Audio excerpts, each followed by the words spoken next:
नमस्कार दोस्तों, मैं रवि पाठक और आप देख रहे हैं TV9 डिजिटल। आज हम बात करने वाले हैं नेशनल हेराल्ड केस की, क्योंकि ये मुद्दा चर्चा में है। चर्चा किस वजह से हो रही है वो आपको पता है कि ईडी ने राहुल गांधी को पूछताछ के लिए बुलाया था, उनसे पूछताछ भी की गई है। बुलाया तो सोनिया गांधी को भी गया था, लेकिन उनकी तबीयत खराब थी, वो नहीं पहुंच सकी। मामला पूरा क्या है, नेशनल हेराल्ड से जुड़े वो फैक्ट्स मैं आपको बताने जा रहा हूं जो शायद आपको नहीं पता है, या पता है तो उनकी डिटेल में जानकारी नहीं होगी। सबसे पहले आपको शुरुआत से बताते हैं कि कैसे कैसे क्या कुछ हुआ और अब क्या हो रहा है। साल 2012 में बीजेपी के नेता और सुप्रीम कोर्ट के वरिष्ठ वकील, इन्होंने ट्रायल कोर्ट में एक शिकायत की थी, जिस शिकायत में ये कहा गया था कि जो यंग इंडिया लिमिटेड है, इसने जब एसोसिएटेड जर्नल्स लिमिटेड यानी कि एजेएस को टेक ओवर किया तो उसमें जो है करोड़ों रुपए की धोखाधड़ी की गई है और गलत तरीके से जो है इस कंपनी को यंग इंडिया लिमिटेड ने टेक ओवर किया। कैसे किया, क्या हुआ, धोखाधड़ी कैसे हुई, वो समझिए। और उससे पहले मैं आपको ये बता दूंगा कि ये एसोसिएटेड जर्नल्स लिमिटेड क्या चीज़ है, यंग इंडिया लिमिटेड क्या चीज़ है, वो भी आप समझिए। तीन सबसे बड़े सवाल यहाँ पर बनते हैं। एक तो कि एजेएल यानी कि एसोसिएटेड जर्नल्स लिमिटेड क्या है। दूसरा YIL जिस पर आरोप लगे हैं यानी कि यंग इंडिया लिमिटेड, ये क्या है। और इन दोनों का ही कांग्रेस से क्या कनेक्शन है, जिसमें सोनिया गांधी और राहुल गांधी की जो मुश्किलें हैं वो लगातार बढ़ती चली आ रही हैं। दोनों फिलहाल जमानत पर हैं, इनसे पूछताछ की जा रही है। ईडी अलग से मामले की जांच कर रही है, कोर्ट में अलग से मामला चल रहा है। तो इसको समझने के लिए अब आप देखिए कि सुब्रमण्यम स्वामी ने आरोप लगाया था कि यंग इंडिया लिमिटेड जो है, इसमें इसके जो बोर्ड ऑफ डायरेक्टर्स हैं उसमें राहुल गांधी और सोनिया गांधी शामिल हैं। यानी कि बोर्ड ऑफ डायरेक्टर्स में यंग इंडिया लिमिटेड के राहुल गांधी और सोनिया गांधी, ये दोनों उसमें शामिल हैं। और इस कंपनी ने क्या किया, यंग इंडिया लिमिटेड ने क्या किया, 2000 करोड़ की धोखाधड़ी की। कैसे, YIL ने AJL को जब टेक ओवर किया तो इसमें 2000 करोड़ का जो है घपला किया गया है। ये कहना है, एक तरीके से ये कहना है कि इसकी जो संपत्ति थी उसको अपने नाम करा लिया गया, ये कहना है। इसमें आरोपी किस किस को बनाया गया, आरोपी राहुल गांधी और सोनिया गांधी तो है ही, इनके साथ बनाया गया था मोतीलाल वोरा, ऑस्कर फर्नांडिस, सैम पित्रोदा और पत्रकार सुमन दुबे। AJL समझ लीजिए, एसोसिएटेड जर्नल लिमिटेड, ये वो कंपनी है जिसकी शुरुआत 1938 में की गई थी, यानी कि आज़ादी से पहले जवाहरलाल नेहरू और कांग्रेस के कुछ नेताओं ने मिलकर इसकी शुरुआत की थी, जो नेशनल हेराल्ड नाम की एक पत्रिका जो है उसको प्रकाशित करती थी। इसमें कहानी क्या हुई, जब ये मामला आया 2011-12 में, जब ये मामला आया उस वक्त क्या कहानी थी कि एसोसिएटेड जर्नल लिमिटेड के ऊपर 90 करोड़ की देनदारी थी। ये सुब्रमण्यम स्वामी का आरोप था कि 90 करोड़ की देनदारी थी। तो कांग्रेस ने क्या कहा कि ये जो देनदारी है आपकी, हम इससे आपको मुक्त कर देंगे, ये देनदारी हम ले लेंगे। और इसके लिए क्या किया गया, बाकायदा YIL यानी कि यंग इंडिया लिमिटेड नाम की एक कंपनी बनाई गई और इस कंपनी ने 50 लाख रुपए दिए किसको, AJL को, यानी एसोसिएटेड जर्नल लिमिटेड को, जो ये है जिसकी पत्रिका थी नेशनल हेराल्ड, इसीलिए इसको नेशनल हेराल्ड केस कहते हैं।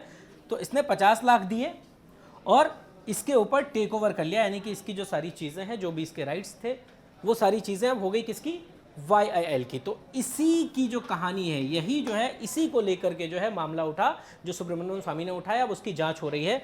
ये कैसे किया गया, आखिर ये क्यों कहा जा रहा है कि 50 लाख देकर करोड़ों ले लिए गए, यानी कि करोड़ों के मालिक बन बैठे YIL का मतलब सीधा सीधा जो मैंने आपको बताया, बोर्ड ऑफ डायरेक्टर्स में कौन है, राहुल गांधी, सोनिया गांधी, इसलिए डायरेक्टली इनका नाम आ रहा है, इनके ऊपर जांच चल रही है। अब मामला समझिए कि कैसे क्या किया गया, पूरा खेल कैसे हुआ। रिपोर्ट ये कहती है कि यंग इंडिया लिमिटेड जो कंपनी बनाई गई थी, उस कंपनी में राहुल गांधी का 38% शेयर है, सोनिया गांधी का भी 38% शेयर है। इन दोनों को अगर मिला दिया जाए तो लगभग 76% शेयर जो है वो सिर्फ इन दोनों का है। बाकी बच जाता है 24%, तो ये उन लोगों का है जिन लोगों को आरोपी बनाया गया, जिनके नाम मैंने आपको बताया। ये उन लोगों के शेयर बच गए 24%। अब ये कहा गया कि जो देनदारी की बात थी कि 90 करोड़ की जो देनदारी थी, वो YIL और AJL के बीच में, ये YIL ने लोन के तरह दिया था AJL को कि भैया ये जो देनदारी है ये हम आपको दे रहे हैं, ऐसा कहना था। वो देनदारी वही थी कि हम आपको दे रहे हैं। अब इसमें क्या मामला हुआ कि इसको भी जो है, सुब्रमण्यम स्वामी का ये कहना है कि ये तो जो हुआ वो हुआ, ये जो लोन के जरिए जो दिया गया था 90 करोड़ का अमाउंट, ये भी इलीगल है, इसकी भी जांच होनी चाहिए। ये भी एक आरोप उसके साथ लगाया गया। आरोप लगा दिया सुब्रमण्यम स्वामी ने, जांच शुरू हुई तो 4 गवाहों के बयान दर्ज किए गए। शुरुआती जांच में इस केस से जुड़े 4 गवाहों के बयान दर्ज किए गए। मेट्रोपॉलिटन मजिस्ट्रेट ने क्या कहा वो देखिए। इसने समन जारी किया सोनिया और राहुल को, ये कहते हुए कि जो भी अब तक जांच में सामने आया है उससे ये पता चलता है कि जो कंपनी बनाई गई है, यानी कि जो YIL, ये जो यंग इंडिया लिमिटेड जो बनाई गई है, इसका जो मंसूबा था वो कुछ तो गड़बड़ है उसमें। जो आरोप लगाए गए हैं उसमें कुछ तो ऐसा है कि जांच ज़रूरी है, और उसके लिए हम इस चीज़ को नोट करते हैं कि कम से कम समन तो किया ही जाना चाहिए। और यहाँ पर जो है इनको समन जारी किया गया। ये पूरी कहानी है 2014 की, और उसके बाद जो है पहुँच गए थे कहाँ, हाई कोर्ट। हाई कोर्ट ये किस लिए पहुँचे कि जो हमें समन जारी किया गया है वो ख़त्म हो जाए। हाई कोर्ट जब ये पहुँचे तो हाई कोर्ट में फिर वही मामला उठा, फिर वही बातचीत हुई, तो वहाँ पर जो इनकी अपील खारिज कर दी गई। और अपील तो खारिज हुई ही हुई।